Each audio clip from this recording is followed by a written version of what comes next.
तो hello guys, welcome back to my mini blog. तो मुझे आपको एसके ब्लॉगर सबुआड़े मोर चार पाँचटा लवर। तो गाइस बहुत रात होगा ना, तो आज मैं रात रे वीडियो बनाऊँ कहीं रात हो दिन वीडियो बनावार अच्छे कहीं डेली एक्टिव रहबार अच्छे। तो बन पार्बा दिन बेले तो रात बेले बनाऊे। तो आज गोटे किसी कथा कहमें कि कलम गोटे लिखबार सहारा थीसी। आउ से कलम खाली कहानी लिखसी, आउ से कहानीटा पूरा दुनिया पढ़सी।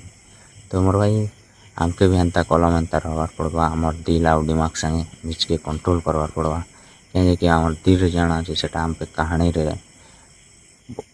लिखबार पड़वा। आउ से कहानी के पूरा दुनिया के पढ़ावार पड़वा। कहीं तमें काଣା किए केनता करि पारबो काଣା करि पारबो सेटा पूरा दुनिया के देखावा के पड़वा। तो निजके तुमके साबित करवार पड़वा कि तमें किए काଣା केना करि पारबो। कहीं बहुत लोग कहसन कि तू इटा सेटा किसी करि न पारबो एंता सेंता। तुम्हार भाई टा निजे एका करवार पड़वा आउ देखावार पड़वा से मन के जिन मने कि कहसन एंता। तो आज लगे वीडियो एतकी थिला। नेक्स्ट में आउ गोटे वीडियो रे जोहार जय मां समले।